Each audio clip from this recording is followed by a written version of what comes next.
In this lesson we're going to look through some of the filters and how the filters work and the filter gallery itself.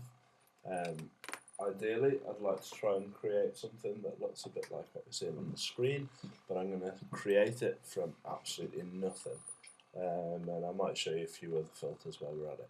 So filters mostly are particularly good for creating backgrounds, or they're good for creating patterns which we can then save the pattern and we can use it as an overlay onto images and text and things like that. But today, just for this particular lesson, I'm just going to worry about creating it. So at the moment I've got a big white canvas, it's completely blank, and I'm going to have a look in my filter gallery at what exists. And to begin with, I'm going to go to render. Now the render palette within the filter gallery actually creates things onto our canvas, and I'm going to render clouds. Now when I render the clouds, it's going to use the green that's my foreground colour over here, and it's going to use that as the main colour, and then the background colour will be white. When I click render clouds, we get a bit of a cloudy view.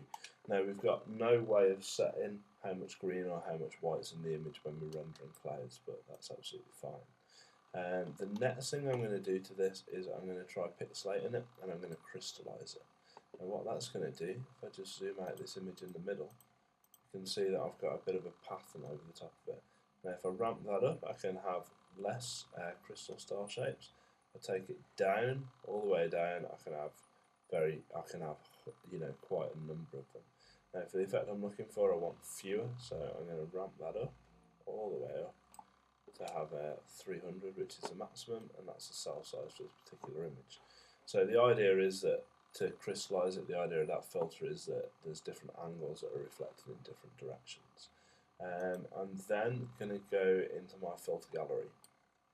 Not all of the filters exist in the filter gallery, but there are quite a few of them. And I'm going to start, oh, there we go, I've cheated. Let's just put them in the bin so you can see what I'm going to do. Just put them both away. Okay, now within the filter gallery, I'll just zoom this image out so you can see what's going on. Click on a filter and it shows you what it's going to do. As default, we can change the strength of different areas of it, ramp it all the way up to see what's really going on, and take the detail down. We've got quite a lot of control over each filter. But for this, because I've done it before, as you could already see, I want the coloured pencil effect, and that's going to create grey, and it's going to use the green that's still existing. Now I can choose the width of the pencil if I want to make my green strokes wider. I don't really want them to be too wide though, so I'm going to take them back down. And I can change the pressure. If I increase the pressure, it should get darker. And if I take the pressure down, okay, if I take the pressure down, it gets darker. Pushing it up, it will get stronger colours. And I can change the paper brightness. Just see what that's going to do. It's going to make the background lighter, or make the background darker. I want somewhere in the middle. 25 is probably a good bet. The last thing to create the effect that I'm particularly looking for in this one is a sketch, and it's a base relief. And what a base relief does, excuse me, let me just go back, let's put the coloured pencil on. If we want to put a second filter layer on, it's really simple. We just click the new layer icon and it'll put a second coloured pencil on, and then we can go and choose a different filter. In particular, I want base relief. I can adjust the smoothness if I want. Let's see what happens there, not a massive amount. I'll take that back down, and I can change the detail, which is going to lose some of the detail if I take it down. I want the detail quite high, but not too high because it'll take forever to render. I'm going to hit OK, because those are the only two filters I want on. And I've created a similar style effect to that one, only the canvas is a bit bigger. I'm sure I could crop a small section of it. In fact, let's just do it. Let's clear my crop region. Let's just crop that there. That's square. And we've got a similar style effect to what we're looking at on that one, just different colours. Maybe I'll choose a darker area of the image to grab. There we go. Similar colours, completely similar effect. The last thing that I'd like to do, I'll just go back to the full scale image, is I'm going to render a lens flare. Now this isn't the best way of adding light to images. There are other ways to add light which we will look at in later lessons, but for now let's start quite nice and simple. Now the lens flare effect works quite simply. We've got a brightness control that will affect how bright it goes. We go too far, it washes out. Take it down too low and we'll get this lovely red style effect. And when I hit OK, we're going to see it's trying to mimic the sun when we shoot directly into the sun. That's not the look I'm going for at all. So I'm going to go back to render lens flare. I'm going to put the lens flare in the corner. I'm going to change it from a 50 to 30 300mm zoom to a 35mm prime. The fits lens, if you've been paying attention to your production technologies, or practical skills technologies. I'm not going to take it up all the way. That might actually be the wrong one. Let's have a look at the 105mm. That's better. I want more blue. Okay, hit OK, and we've got a washout of colour. So it's a lighting effect. It's a few filters. We've created a background. Now we can use loads of different filters altogether to create backgrounds, and the only way you're really going to find them is by playing with them. That's a particularly simple one. So to create that, we used the render clouds. We did filter menu, render clouds. We then did pixelate crystallize. We then did artistic coloured pencil, and we then did sketch base relief. It's as simple as that, really. So that's one part of it. Just go back to my internet, search for an image. I'm going to search for a racing car. I'm going to look for something that should have a blur but doesn't. They're all mocked. So let's look for Formula 1. See if we've got any action pictures. Yeah, that'll do. Let's go for this one. Now we can tell in this image that it's a very nicely taken image. There's no blur on the cars. We've got perfect exposure.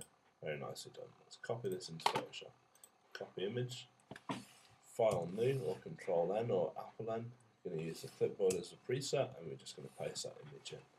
If we go into our filter gallery and choose blur, if we want a moving blur, we've got a few different ways of doing it. We can use motion. That's one way of doing it. Just zoom out. Well, if we just zoom in, we can see the level of blur that's applying. And because the cars are moving from the top left to the bottom right, we're going to want to make the angle from the top left to the bottom right. Try and get the blur in the right direction.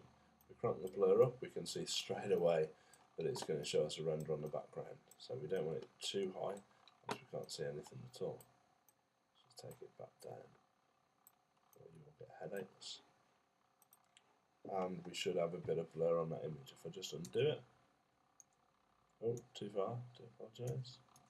I can actually redo it. I'm going to have to put that blur back on. Fortunately, it's got, whenever you apply a filter, it'll keep it as the last filter applied. Undo, redo, undo, redo. Add a bit of a blur.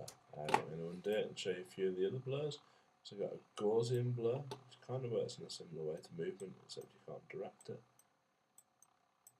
quite strongly. So there's another blur we can use. Again, just using Control Z or Apple Z to go between the two. One of the nicest blurs that came out in about CS1, I think it was the Smart Blur, which was created to try and make things look more vector. So just increase the radius of that, take it all the way up, try and get something going. Effectively, this actually smooths out a lot of the colours in the image. I don't want to go to high quality because it'll take too long to render for this video. I'll have to fill the time too long, and we can see how smooth everything is around the edges. Yeah, we've kept quite a nice foreground. If I just undo that one, and go back into it, you can see exactly what's going on. Now personally, if I was going to use this filter, what I'd really be wanting to do would be to select all my cars and copy them onto new layers first, so I could completely keep them free of blur, although the blur does a pretty damn good job of doing that itself, to be quite fair. So the point is, there's a lot of filters. We could even do a radial blur, which this picture's not going to be ideal for. You can see this is showing us what the blur is going to do. You can choose a zoom blur or a spin blur. So okay, I have no idea what this is going to look like. That's not bad actually. If we actually copied that car onto a new layer, we could have made that quite useful, quite a nifty little trick.